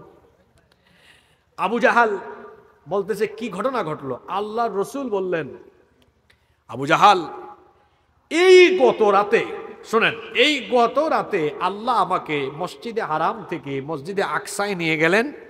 ওখান থেকে 7 আসমান পাড়ি দেওয়ায়া, সিদরাতুল মুনতাহা পাড়ি দেওয়ায়া আল্লাহ আমাকে তার সান্নিধ্যে নিয়ে গিয়েছেন। আপনারা সুবহানাল্লাহ পড়ছেন, কিন্তু আবু জাহাল সুবহানাল্লাহ পড়ে নাই। আবু জাহাল বলতেছে, হায় হায়, বলে কি? ওই যে বললাম আপনাদের মগনামার কেউ যদি বলে, দোস্ত গত রাতে আমি পেকুয়া থেকে ঢাকায় গিয়ে, ঢাকা থেকে তুরস্ক গিয়ে, তুরস্ক থেকে মিশর গিয়ে তারপর আবার আসছি, আপনি বেড়া তার সিরা পাগল হয়ে গেছে, বলবে না? আল্লাহ রসুল বলেন, আবু জাহাল, গত রাতে আমি মক্কা থেকে ফিলিস্তিনের মসজিদে আকসা, ওখান থেকে 7 আসমান পাড়ি দিয়া সিদরাতুল মুনতাহা পাড়ি দিয়ে আল্লাহর সান্নিধ্যে গিয়েছি। আবু জেহেল বলল, মুহাম্মদ আমরা বলি সাল্লাল্লাহু আলাইহি ওয়াসাল্লাম, তুমি কি আজকে থেকে আবার সাংঘাতিক টাইপের পাগল হইলা নাকি? সে বলল, মুহাম্মদ আমরা বলি সাল্লাল্লাহু আলাইহি ওয়াসাল্লাম, তুমি যে কথাটা আমাকে এখন শোনালে কোনো জোড়াতালি কিছুই দিব না, হুবহু এই ঘটনাকে আমি মক্কার সব মানুষের কাছে পৌঁছায় দিব। আল্লাহ রসুল চিন্তা করলেন, সবার কাছে যাইতে যাইতে বলতে বলতে আমার টাইম লাগবে, আমার কাম যদি সে করে আমারই তো লাভ।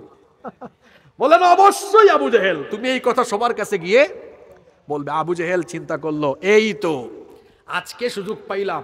এতদিন ধরে আমি বলতেছি সে পাগল, কেউ বিশ্বাস করে না, আজকে নিশ্চিত গোটা মক্কার মানুষ তাকে পাগল হিসাবে একসাথে স্বীকৃতি দিবে।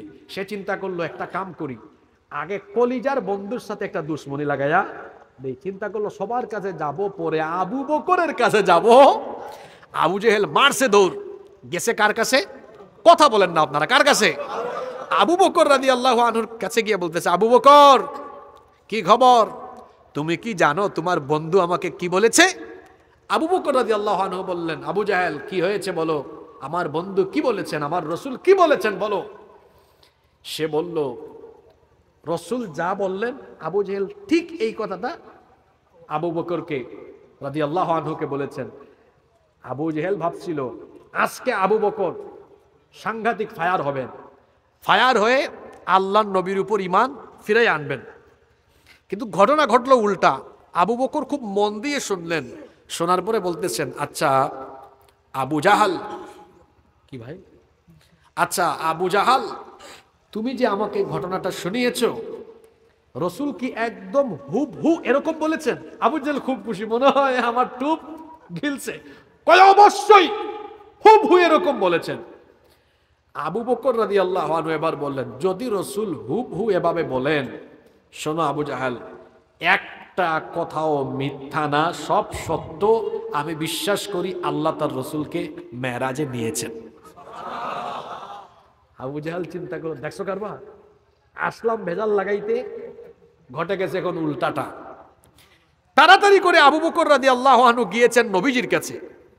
নবীজির কাছে গিয়েছেন, নবীজি বললেন, কি ব্যাপার আবু বকর, এত তাড়াহুড়া করে আসতেছো, কিছু শুনছো নাকি?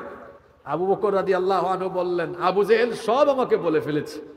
আল্লাহ রাসূল বললেন, আবু জাহালের কাছ থেকে শোনার পরে তোমার কি মনে হয়? আবু বকর রাদিয়াল্লাহু আনহু বললেন, কোনো সন্দেহ নাই, শুধু আপনাকে জানাতে এসেছি এই ঘটনা সত্য, আমি এই ঘটনার উপর ঈমান আনলাম। আল্লাহর রসুল শুনে বললেন, আবু বকর, তুমি তো আবু বকর নও, তুমি আজকে থেকে আবু বকর সিদ্দিক। সুবহানাল্লাহ। সেই দিন থেকে আবু বকর রাদিয়াল্লাহু আনহুর নামের সাথে আরো একটা শব্দ জোড়া হলো, নামটা কি? সিদ্দিক। আবু জাহাল কামটা করলো কি, গোটা মক্কার মানুষের কাছে গিয়ে এটা বলতেছে, মানে পয়সা ছাড়া চাকর আর কি, সবার কাছে পৌঁছায় দিতেছে। সবাই শুনে তো অবাক, সবাই রসুলের কাছে আসছে। কষ্ট হচ্ছে আপনাদের? রসুলের কাছে এসে বলতেছে, তারা এসে বলল মুহাম্মদ আর আমরা বলি সাল্লাল্লাহু আলাইহি ওয়াসাল্লাম, আমরা আবু জাহালের কাছ থেকে যা শুনলাম এটা কি সত্যি? আল্লাহ রসুল বললেন হ্যাঁ সত্যি। তারা বলল এটা কি করে সম্ভব? তুমি কি আমাদেরকে বোকা পেয়েছো? তুমি কি জানো না আমাদের কুরাইশ বংশে বড় বড় ব্যবসায়ী আছেন? তুমি কি জানো না মুহাম্মদ? আমরা বলি সাল্লাল্লাহু আলাইহি ওয়াসাল্লাম, তুমি কি জানো না আমাদের মক্কার ব্যবসায়ীরা যখন মক্কা থেকে ফিলিস্তিনে কোনো ব্যবসায়ী কাফেলা নিয়ে যান, দ্রুতগামী ঘোড়ায় চড়ে গেলেও তাদের যাইতে সময় লাগে 1 মাস, ফিরে আসতে সময় লাগে আরো। কথা বুঝতেছেন? তারা যুক্তি দিচ্ছে আমাদের ব্যবসায়ীরা যাইতে লাগে 1 মাস, আসতে লাগে। তুমি কি আশ্চর্য কথা বলতেছো? তুমি নাকি গত রাতে, তাও পুরা রাতে না, রাতের অল্প একটু সময়ের ভেতরে তুমি নাকি মসজিদে হারাম থেকে মসজিদে আকসা, এতটুকুও না, তুমি বলতেছো এরপরে 7 আসমান ভেদ করে সিদরাতুল মুনতাহা ফালায়া একদম আল্লাহ তাআলার সান্নিধ্যে গিয়েছো। এটা কি করে সম্ভব? হ্যাঁ, ঊর্ধ্বাকাশ বাদ মসজিদে হারাম থেকে মসজিদে আকসায় আসতে হতো যাইতে লাগে 1 মাস, আসতে লাগে 1 মাস। আমরা এটা বিশ্বাস করি না। তুমি যাও নাই, মিথ্যা বলতেছো। আল্লাহ রসুল বললেন না, আল্লাহ আমাকে নিয়েছেন, কারণ আমাদের কাছে যাওয়া সম্ভব, আল্লাহর কাছে তা, জোরে বলেন, আমাদের কাছে যাওয়া সম্ভব, আল্লাহর কাছে তা সম্ভব। তারা বলল ঠিক আছে আমরা বিশ্বাস করব, তুমি বলো তো দেখি, তুমি যে বলতেছো গেছো গত রাতে, বলো মসজিদে আকসার জানালা কয়টা, দরজা কয়টা? আল্লাহ রসুল কি দরজা জানালা গুনতে গিয়েছেন না আল্লাহর নিদর্শন দেখতে গিয়েছেন? কথা বলেন। আমাদের মধ্যে কিছু মানুষ আছে মসজিদে নামাজেও যায় আবার অন্য কামেও যায়। একবার 2 দুস্থ মসজিদে নামাজ পড়ে বের হয়েছে, এক দুস্থ আরেক দুস্থকে বলে, দুস্থ দেখছো কারবার? কয় কি হয়েছে? কয় এই মসজিদে 103টা ফ্যান আছে। সে বলতেছে দোস্ত তুই গুনলি কেমনে? কই হুজুর হুজুরের কাম করছে, আমার কাম আমি করছি। হুজুর তিলাওয়াত করছে, লম্বা তেলাওয়াত, শেষ হয় না, আমি কি করব? অনেকে আছে আবার ওয়াজ শুনে বাড়ি গেলে ভাবি বলে কি ওয়াজ শুনছো? কয় আল্লাহ জানে, ভুলে গেছি সব। হ্যাঁ, কয় ওয়াজ কি হয়েছে জানি না, কিন্তু এই মাহফিলে 2টা চেয়ার ছিল আর দেখছি বাতি ছিল 70টা। কেউ বাতি গুনে, কেউ মসজিদে গিয়ে ফ্যান গুনে, আর কেউ নামাজ আদায় করে ওয়াজ শুনে, ঠিক না? আল্লাহর রসুলকে জিজ্ঞেস করতেছে মসজিদে আকসার দরজা কয়টা, জানালা কয়টা? রসুল কি এত কিছু খেয়াল করেছেন? মানে ওরা ভাবছে আমরা তো গেছি, আমাদের ব্যবসায়ীরা গিয়েছে, আমরা জানি, সে যদি সত্যিই যায় তো এখন কি হবে? ধরা খাবে। আল্লাহ রসুল চুপ, কোনো কথা বলেন না। আল্লাহ তাআলা বললেন নবী চুপ হয়ে যাবেন কেন আপনি? চিন্তা করেন না, আমি আল্লাহ আপনার চোখের সামনে মসজিদে আকসা তুলে ধরছি, দেখে দেখে সব বলে দেন। এরা বলছে দরজা জানালা কয়টা? রসুল দরজা জানালা তো বললেন, এমনকি কোন দেয়ালে কয়টা ইট আর পাথর তা সহ বর্ণনা দিয়ে দিলেন। কাফিররা আশ্চর্য, কিরে আশ্চর্য, আসলে তো সব সঠিক বলতেছে, কিন্তু এটা হইল কেমনে? ওই যে কাফেরদের অন্তরে জং ধরা, মরিচা লাগানো, খতামাল্লাহু আলা, সব উত্তর দেওয়ার পরেও বলে না আমরা বিশ্বাস করি না, আমরা ঈমান আনবো না, আমরা ঈমান। আজকে আলোচনার শুরুতে বলছিলাম না, এই শব্দ শুরু হয়েছে, এই আয়াত শুরু হয়েছে একটা শব্দ দিয়ে। শব্দটা কি? সবাই বললেন না, শব্দটা কি? এই বিজ্ঞানের যুগেও এটা অনেকের কাছে অবিশ্বাস্য হতে পারে। হুজুর এই যে আপনি এখানে 1.5 ঘন্টা ওয়াজ কইরা সময়টা নষ্ট করলেন, আজগুবি একটা কিচ্ছা বলে গেলেন, অযৌক্তিক কথা, কিভাবে সম্ভব এটা বলেন তো? যে মসজিদে হারাম থেকে, মানে এভাবে যদি বলি সৌদি আরব থেকে ফিলিস্তিন, ওখান থেকে 7 আসমান, এত সোজা? আপনি কি মানুষকে চাপাবাজি করে গেলেন? এখন বিজ্ঞানের যুগ, আমরা বিজ্ঞান মনস্ক, কি বলেন আপনি এগুলা? এটা অসম্ভব। আসেন ভাই, আপনার কাছে যা অসম্ভব আল্লাহর কাছে তা। হ্যাঁ, আপনি ভাবতে পারেন যে হুজুর আমরা তো পৃথিবীতে বাস করি, পৃথিবী একটা ছোট্ট গ্রহ, আমাদের সৌরজগতেরই একটা গ্রহ, আমাদের সৌরজগতের সেন্টারে আছে সূর্য। সূর্য এই সূর্য হলো পৃথিবীর চাইতে 13 লক্ষ গুণ বড়, মানে সূর্যের ভেতরে পৃথিবীর মতো 13 লক্ষ পৃথিবী ঢুকায় দেওয়া যাবে। সুবহানাল্লাহ পড়বেন না? এই যে লাইট, এগুলোর পাওয়ার কত আমি জানি না, হয়তো আমি ধরলাম 50 বা 100 ইউনিট এরকম হবে তো, তাই না? 50 বা 100 ইউনিট। আচ্ছা, এখানে এই প্যান্ডেলের বাইরে বাকি অংশটা আলোকিত হয় নাই, এই লাইট দিয়ে এইগুলো আলোকিত হয়েছে। গোটা পৃথিবীকে আলোকিত করে কয়টা লাইট? সানলাইট, সূর্য। এই সূর্যের পাওয়ার কত? বর্তমান বিজ্ঞানীরা গবেষণা করে বলেছেন সূর্যের তাপমাত্রা হলো, টেম্পারেচার হলো 1,40,00,000,000 সেন্টিগ্রেড। সুবহানাল্লাহ কইতে ইচ্ছা করলো না? 1,40,00,000,000। সবাই বলেন 1,40,00,000,000। এই যে আমার মোবাইলে টেম্পারেচার শো করছে কত ডিগ্রি? 18 ডিগ্রি। আচ্ছা, তো সূর্যের কাছে আছে কত? কথা বলেন। 1,40,00,000 সেন্টিগ্রেড। দিনের বেলা ছিল 28 ডিগ্রি, আছে 1,40,00,000। পাইছেন কত? 28। পুরাটা পাইলেন না কেন? সূর্য হলো পৃথিবী থেকে 15 কোটি কিলোমিটার দূরে, তাও সরাসরি হিট সূর্য দুনিয়ায় করতে পারে না। উপরে বায়ুমণ্ডলে আল্লাহ অনেকগুলো ফিল্টার বা স্তর সৃষ্টি করেছেন। আজকের বিজ্ঞান এগুলো গবেষণা করে নামও দিয়েছে, ট্রাপোস্ফিয়ার, স্ট্রাটোস্ফিয়ার, আইনোটোস্ফিয়ার, এরপরে ম্যাগনেটোস্ফিয়ার, এক্সোস্ফিয়ার, এইরকম অনেকগুলা ফিল্টার বায়ুমণ্ডলে আছে। সূর্যের আলো এসে ওখানে বাধাপ্রাপ্ত হয়, সূর্যের আলোটা ওখানে পিউরিফাই হয়ে যতটুকু আলো দুনিয়ায় আসলে মানুষ, জীবজন্তু, গাছপালা, উদ্ভিদ বেঁচে থাকবে, ফিল্টারিং করে করে আল্লাহ ঠিক ততটুকু আলো দুনিয়াতে পাঠান। সুবহানাল্লাহ। পুরাটা আসলে আমরা থাকতাম না সব জ্বলে যাইতো? আচ্ছা, আপনি মেরাজের ঘটনাকে অস্বীকার করতে পারবেন এই দৃষ্টিকোণ থেকে। আচ্ছা, এই যে আগুন, মোমবাতির আগুন কত ডিগ্রি জানেন আপনারা? বিজ্ঞানীরা বলছেন 1000 ডিগ্রি। কত ডিগ্রি? সবাই কথা বলবেন তাহলে ভালো লাগবে। মোমবাতির আগুন কত ডিগ্রি? 1000 ডিগ্রি। ওই যে কেরোসিন দিয়ে কুপি বাতি জ্বালায় না, কুপি, আপনারা এটাকে কি বলেন? চেরাগ জ্বালায়। কুপি কেরোসিন দিয়ে যেটা জ্বালায় ওইটা হলো 1300 ডিগ্রি। মোমবাতি 1000 আর চেরাগ বাতি 1300। আর লোহাকে যে আগুনে পুরানো হয়, গলানো হয়, লোহা আগুনে দিলে লোহা কি হয়? গলে যায়। ওই আগুনের তাপমাত্রা হলো 1538 ডিগ্রি। 1500। লোহাও কি হয়? গলে যায়। আপনি বিজ্ঞানের দোহাই দিয়ে বলবেন হুজুর 1538 ডিগ্রি তাপমাত্রায় লোহা গলে, আর আমাদের বিজ্ঞান বলে সূর্য 1,40,00,000 সেন্টিগ্রেড। কোথায় লোহা 1538, মানে 1538 ডিগ্রিতেই শেষ, লোহা গলে যায়। আর সূর্য হচ্ছে 1,40,00,000 সেন্টিগ্রেড।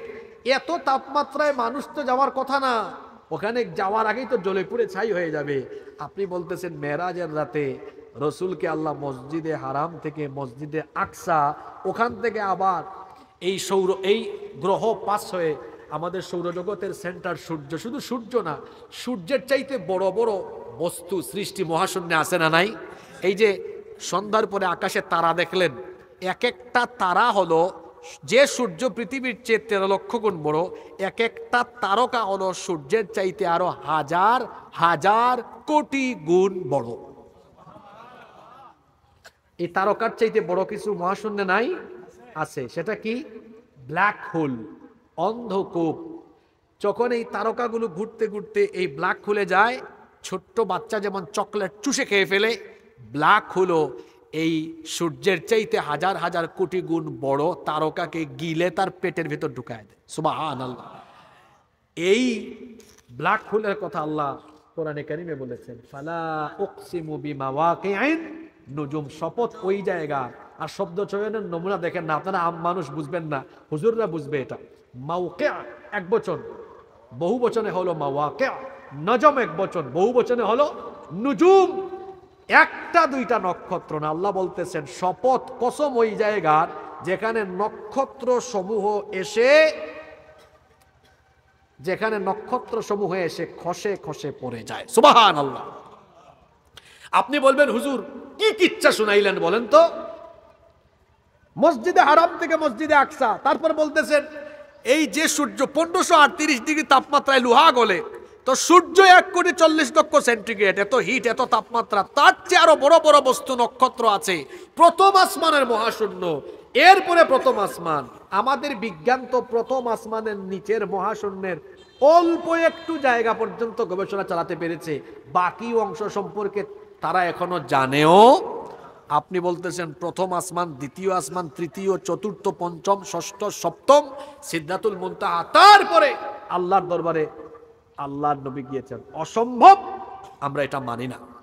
বিজ্ঞানের দোহাই দিয়ে আপনি বলতে পারেন মানি না, কারণ আমেরিকান নাসা তারা যে নভোযানে করে নভোচারীরা মাঝে মাঝে যায়, চাঁদেও গিয়েছে। কোনদিন শুনবেন তারা একেবারে মঙ্গল গ্রহ সুদ্ধা ওখানে দখল করে ঘরবাড়ি বানিয়ে ফেলছে, শুনতে পাবেন হয়তো। উপরের দিকে গেলে তারা দেখবেন পিঠের মধ্যে অক্সিজেনের সিলিন্ডার নিয়ে যায়, কারণ উপরে গেলে অক্সিজেন ধীরে ধীরে কি হয়, কমে যায়। তো আপনি বলবেন রসুল 1,500 বছর আগে গিয়েছেন, কয়টা অক্সিজেনের সিলিন্ডার নিয়ে উঠছেন? আমরা এটা বিশ্বাস করি না। শুনেন তাহলে এবার, আপনার জ্ঞানে আর বিজ্ঞানীদের জ্ঞানে এমন বহু বিষয় আছে যা অসম্ভব, কিন্তু আল্লাহর কুদরত দ্বারা তা সম্ভব। যেমন আপনাকে কয়েকটা উদাহরণ দেই। বলেন তো, আগুনের মধ্যে কোনো মানুষকে ফেললে ওই মানুষ থাকবে না জ্বলে যাবে? সবাই কথা বলে। কিন্তু ইব্রাহিম আলাইহিস সালামকে যখন নমরুদ আগুনে ফেলেছিল, ইব্রাহিম নবীকে কি আগুন জ্বালাতে পেরেছে?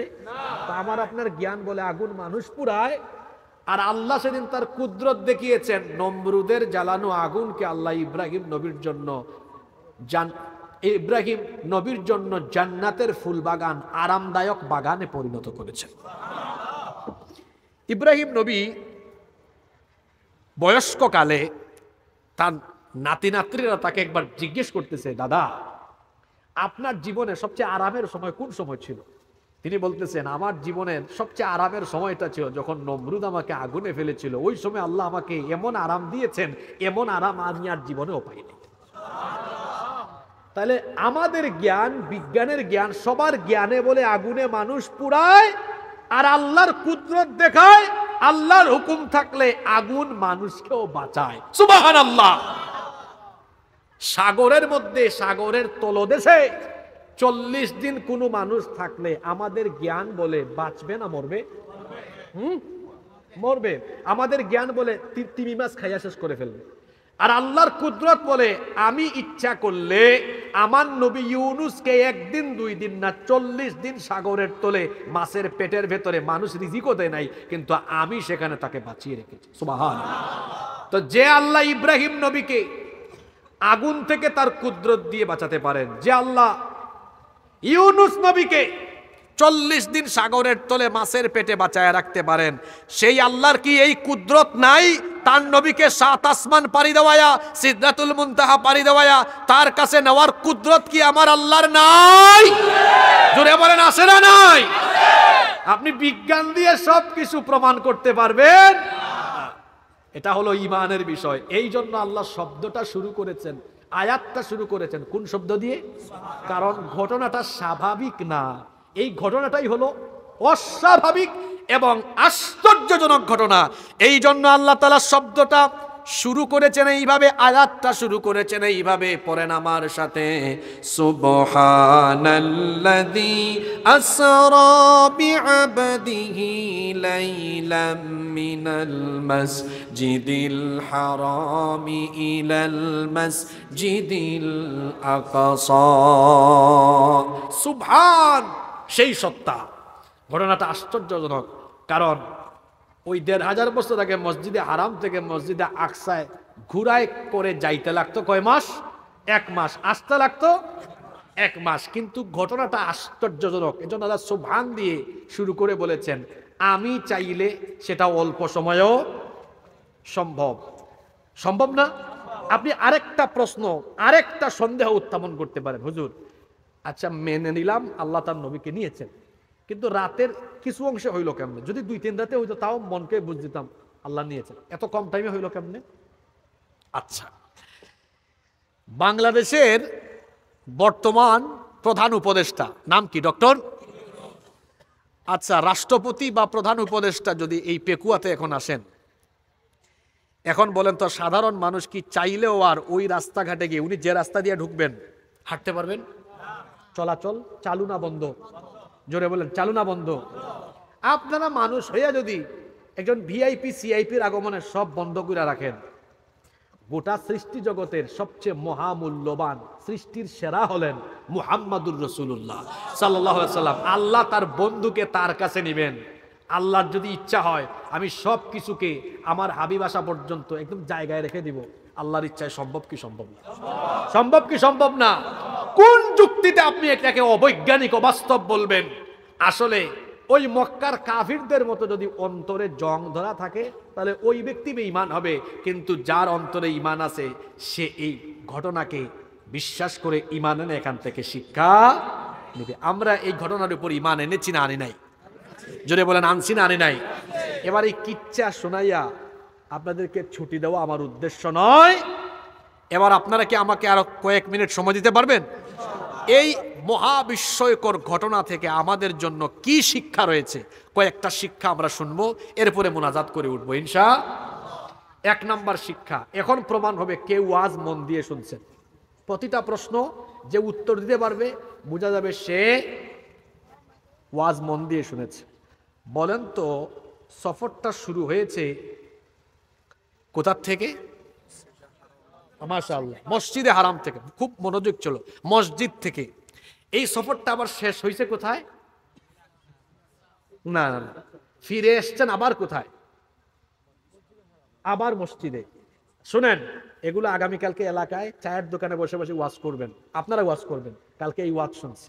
তাহলে মেরাজের 1 নম্বর শিক্ষা হলো ঘটনাটা শুরু হয়েছিল মসজিদ থেকে, শেষ হয়েছে আবার এসে। আমার সাথে সবাই বলেন, শুরু হয়েছে কোথা থেকে? মসজিদ থেকে। শেষ হয়েছে? তাইলে মেরাজের 1 নম্বর শিক্ষা হলো আমাদেরও, আমরা বালেগ হওয়ার পর থেকে আমাদের পুরা জীবনে সম্পর্ক জীবনের শুরু থেকে শেষ পর্যন্ত থাকবে কিসের সাথে? ফায়দা কি হবে? মসজিদের সাথে থাকলে ফায়দা। আগে ফায়দার কথা শুনতে হবে না, কারণ মানুষ লাভ ছাড়া কোনো দিকে আগাইতে।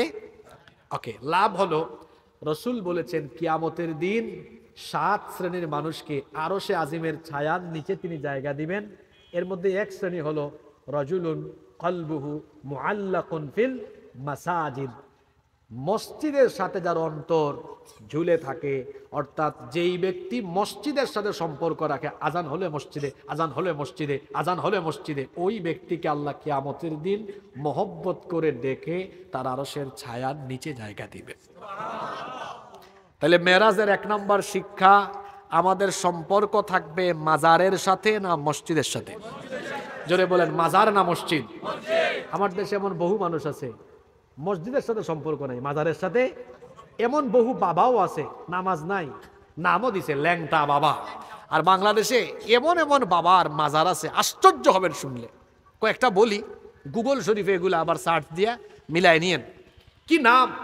খেতাশা, গেদাশা, বুদাইশা, বদনাশা, ল্যাংটাশা, যেগুলা বললাম আছে না? ওই চট্টগ্রামের সীতাকুণ্ডে দেখবেন মিয়া ডাইল চাউল রহমতুল্লাহ আলাইহির মাজার আছে না? এরকম কি আশ্চর্য আশ্চর্য নাম। গত বছর আমি গিয়েছিলাম রাজবাড়ি, কুষ্টিয়া মাহফিলে যাচ্ছি, রাজবাড়ি দিয়ে দেখলাম শহরের মধ্যে বিশাল একখানা গেট, গেটের মধ্যে লেখা জামাই পাগল বাবার দরবার শরীফ। কি লিখছে? আপনারা এটা গুগলে সার্চ করবেন, দেখবেন পাবেন রাজবাড়িতে। আমি তো আশ্চর্য হলাম। আমি ছবি তুলে, এটা আমার নামে একটা ফেসবুক পেজ আছে, ওখানে পোস্ট করে ক্যাপশন দিলাম, আমি রাজবাড়ি শহরে জামাই পাগল বাবার দরবার পেয়েছি। বাংলাদেশে কি কোথাও বউ পাগল দরবার আছে? আমি এটা প্রশ্ন করে পোস্ট করছি, আমি এমনি ফান করে দিলাম, দেখি পাই কিনা। আশ্চর্য, 5 মিনিট যাইতে না যাইতে আরেকজন আমার মতো ছবি তুলে ওইটা কমেন্ট করে মুন্সিগঞ্জের গোজারিয়া থেকে লিখেছে, হুজুর আছে তো, আমার বাড়ি মুন্সিগঞ্জের গোজারিয়া, এই নেন ছবি দিলাম, এখানে আছে বউ মস্তান শাহ রহমতুল্লাহ আলাই। জামাই পাগলও আছে, বউ পাগলও। আমরা অলিয়া উলিয়া বিরোধী না। আপনি ভাবতে পারেন যে হাসিবুর রহমান হুজুর কি অলিয়া উলিয়া বিরোধী নাকি? আপনি অলিয়া উলিয়া কারে শিখান? আমার বাড়ি কোথায়? সিলেটে। বাংলাদেশের সবচেয়ে বেশি অলিয়া উলিয়া এসেছেন কোন জায়গায়? আপনারা চট্টগ্রামের মানুষ 12 আউলিয়ার ভূমি এটা, আর সিলেট হলো 360 আউলিয়ার ভূমি। পীর মাশায়েখ কারা আমাদেরকে চিনেন না, আমরা পীরাউলিয়া চিনি। আমরা পীরাউলিয়া চিনি বলে ভণ্ড পীরদের বিরুদ্ধে কথা বলি। যারা পিরাকির সুরত ধরে মানুষের ইমান আকীদা লুট করে এইসব ভণ্ডদের সাথে আমাদের কোনো সম্পর্ক। আল্লাহর ওলিদের কবরকে মাজার বানিয়ে, মাজারের পাশে বাজার বসিয়ে, সেখানে গাজার আখড়া বসিয়ে যারা মানুষের ইমান লুট করে, এইসব বেঈমানদের সাথে আমাদের কোনো সম্পর্ক। সম্মানিত ভাইয়েরা, তাহলে মেরাজের প্রথম শিক্ষা, এই সফরটা শুরু হয়েছিল কোথা থেকে? সবাই বলেন, মসজিদ থেকে। শেষ হয়েছে কোথায়? আমাদের সম্পর্ক থাকবে কিসের সাথে? আরশের নিচে, আরশে আজিমের ছায়ার নিচে জায়গা দিবেন কে? দুই, মেরাজের 2 নম্বর শিক্ষা হলো, আচ্ছা এই সফরের যাত্রা বিরতি একটা মসজিদে হয়েছিল, ওই মসজিদটার নাম কি? মাশাআল্লাহ, আপনারা খুব মনোযোগ দিয়ে ওয়াজ শুনছেন। মসজিদে আকসা। তাহলে বোঝা গেল মক্কা আর মদিনার মসজিদে নববী, মক্কা মদিনার পরে আমাদের কাছে সবচেয়ে গুরুত্বপূর্ণ 3 নম্বর মসজিদ, এটার নাম কি? মসজিদে। এটাকে এখন ইহুদিরা দখল করে রেখেছে। আমার ফিলিস্তিনি ভাই বোনদেরকে, কিংবা আমরা যারা আছি, দেখেন আমরা ইচ্ছা করলে ওমরায় যাই, হজে যাই, মক্কা শরীফ যাই, মদিনা শরীফ যাইতে পারি। বাংলাদেশ থেকে ইচ্ছা করলে আপনারা যাইতে পারেন মসজিদে আকসায়? কথা বলেন না কেন? কেন ভেজাল লাগায় রাখছে কারা? ইহুদিরা। সতর্ক হও, এটা আমাদের ভূমি। মসজিদে আকসা ফিলিস্তিন, এটা মুসলমানদের ভূমি, তোমরা দখল করে রাখতে পারবা না। ইমাম মাহদি আসবেন, তারপরে ঈসা আলাইহিস সালাম আসবেন, দাজ্জালকে হত্যা করবেন, ইমাম মাহদি আসবেন, ঈসা নবী আসবেন, মসজিদে আকসা পুনরুদ্ধার করা হবে, মসজিদে আকসায় আবার পৃথিবীর মুসলমানরা নামাজ পড়বে। মেরাজের এই ঘটনা থেকে 2 নম্বর শিক্ষা হলো, ওই মসজিদ পুনরুদ্ধারে, ওই মসজিদের প্রতি প্রেম ভালোবাসা সমুন্নত রেখে এই মসজিদ এবং তার জনপদের অধিবাসীদের পক্ষে আমরা সব সময় থাকব, আমরা ফিলিস্তিনিদের পক্ষে থাকব। এটা মেরাজের কয় নম্বর শিক্ষা? কষ্ট হচ্ছে নাকি আপনাদের? 3, মেরাজের 3 নম্বর শিক্ষা হলো, মেরাজের রাতে আল্লাহর দেওয়া উপহার হলো আমাদের জন্য কি? জোরে বলেন, নামাজ। অনেকে আছে মেরাজের রাতে ইমাম সাহেব হুজুরকে গিয়ে বলে, হুজুর মেরাজের নামাজ কয় রাকাত? মেরাজের রোজা রাখবো কেমনে? আমাদেরকে অনেকে ফোন দেয়, হুজুর আবাজি কি বলেন, মেরাজের নামাজ কয় রাকাত, মেরাজের রোজা রাখবো কেমনে? হায় রে হায়, পরিস্থিতি হয়েছে এমন, এক লোক গিয়েছিল একবার ওয়াজে, মাহফিলে গিয়ে হুজুরের পাগড়ির বয়ানের নসিহত শুনছে, পাগড়ির ফজিলত। আসার পথে আজান হইছে, মাথায় নাই পাগড়ি, কয় এত মজার বয়ান শুনলাম, ওয়াজ শুনলাম, পাগড়ি না বানলে কি হয়? লুঙ্গি খুলে বানছে পাগড়ি। এখন সে পাগড়ি ঠিক করতে যায়, তার ফরজ শেষ। আমার বাংলাদেশে দেখা যায় সারা বছর বেনামাজি, তারপর হুজুরকে বলে, হুজুর মেরাজের নামাজ কেমনে পড়তাম? অথচ মেরাজের হাদিয়া উপহার হলো 5 ওয়াক্তের নামাজ। এই 5 ওয়াক্তের নামাজ ঠিক করাই হলো মেরাজের মূল শিক্ষা। এখন বলে, হুজুর মেরাজের নামাজ কয় রাকাত? মেরাজের আলাদা কোনো নামাজ নাই, মেরাজের আলাদা কোনো রোজা নাই, বরং মেরাজের হাদিয়া হলো 5 ওয়াক্তের নামাজ। মনে থাকবে? এটা কয় নাম্বার শিক্ষা? দেখি তো কি বলছিলাম। 1 নম্বর শিক্ষা, আমাদের সম্পর্ক থাকবে কিসের সাথে? কারণ এই সফর শুরু হয়েছিল কোথা থেকে, শেষ হয়েছে কোথায়? 2 নম্বর শিক্ষা, আমাদের আবেগ প্রেম ভালোবাসা থাকবে একটা মসজিদের প্রতি, যেটা এই ঘটনার সাথে সম্পৃক্ত। এটার নাম কি? আল আকসা। আমরা স্লোগানও দেব, ফ্রি ফ্রি আল আকসা, ফ্রি ফ্রি আল আকসা। 3 নম্বর শিক্ষা, মেরাজের উপহার আমাদের জন্য, মরার আগ পর্যন্ত এই নামাজ আর ছাড়বো না। একটু আল্লাহ তাআলাকে হাত তুলে দেখান তো, মাশাআল্লাহ। আবেগে তুলছেন না বুঝে শুনে তুলছেন? একটু হাতটা তুলে দিয়ে রাখেন, বলেন নামাজে না গেলে খুশি হয় কে? গেলে খুশি হন কে? সারা জীবন খুশি করব কাকে? আল্লাহ কবুল করেন। মেরাজের 4 নম্বর শিক্ষা হলো, এই রাতে আল্লাহ তাআলা তার হাবিবকে জাহান্নামের বিভিন্ন শাস্তি দেখাইছেন কি দেখান নাই? সুদের শাস্তি, আমরা কি সুদ খাবো? জোরে বলেন, সুদ খাবো? গীবতের শাস্তি, আমরা কি গীবত করব? আল্লাহ নবীকে আল্লাহ জিনা বেবিচার পরকিয়ার শাস্তি দেখিয়েছেন। জিনা বেবিচার পরকিয়ার সাথে আমাদের কোনো সম্পর্ক থাকবে? আল্লাহর রসুলকে আল্লাহ তাআলা সেই রাতে এতিমের সম্পদ ভক্ষণকারীদের শাস্তি দেখিয়েছেন। এতিমের মাল খাবো? জোরে বলেন, এতিমের মাল খাবো? আমানত নষ্ট করলে কি শাস্তি হয় দেখিয়েছেন। আমরা কি আমানত নষ্ট করব? সংক্ষেপে যদি বলি, পাপী তাপী গুনাহগাররা জাহান্নামে কি শাস্তি পায় সে শাস্তি আল্লাহ দেখিয়েছেন। মেরাজের শিক্ষা হলো আমরা ওই জাহান্নাম থেকে বাঁচার জন্য সকল পাপ ছাড়বো, সকল নেক আমল ধরবো। রাজি আছেন? বেশি কথা বললে মনে থাকে না। কয়টা শিক্ষা বললাম? এই 4টা শিক্ষা নিয়ে বাড়ি যান। অন্তত এই কথাগুলো কালকে সবার কাছে ছড়ায় দিবেন। 1, আমাদের সম্পর্ক থাকবে কিসের সাথে? 2, আমরা একটা মসজিদকে মুক্ত করার জন্য আওয়াজ তুলবো, পক্ষে থাকবো। সেই মসজিদের নাম কি? 3, মেরাজের উপহার ছাড়বো না আদায় করব। সবাই বললেন না, ছাড়বো না আদায় করব। 4 নাম্বার শিক্ষা, ওই রাতে আল্লাহ তার হাবিবকে জাহান্নামের শাস্তি দেখিয়েছেন। জাহান্নামে যাওয়া লাগে যে সকল পাপ আর গুনাহ করলে সকল পাপ সকল গুনাহ ছাড়বো, সকল নেক আমল করব। বলেন ইনশাআল্লাহ। আল্লাহ তাআলা এই শিক্ষাগুলো আমাদের জীবনে প্রতিফলন করার তৌফিক দান করেন। আমার কোনো কথায় আচরণে যদি আপনারা কষ্ট পেয়ে থাকেন, আল্লাহর ওয়াস্তে আমাকে মাফ করে দিবেন। আমি যদি মনের অজান্তে কোনো ভুল কথা বলি, আল্লাহ আমাদের স্মৃতিপট থেকে তা মুছে দিন। আর যত কথা আমি সত্য বলেছি, সঠিক বলেছি, আল্লাহ আমাদের সবাইকে সেগুলো জীবনে আমল করার তৌফিক দান করেন।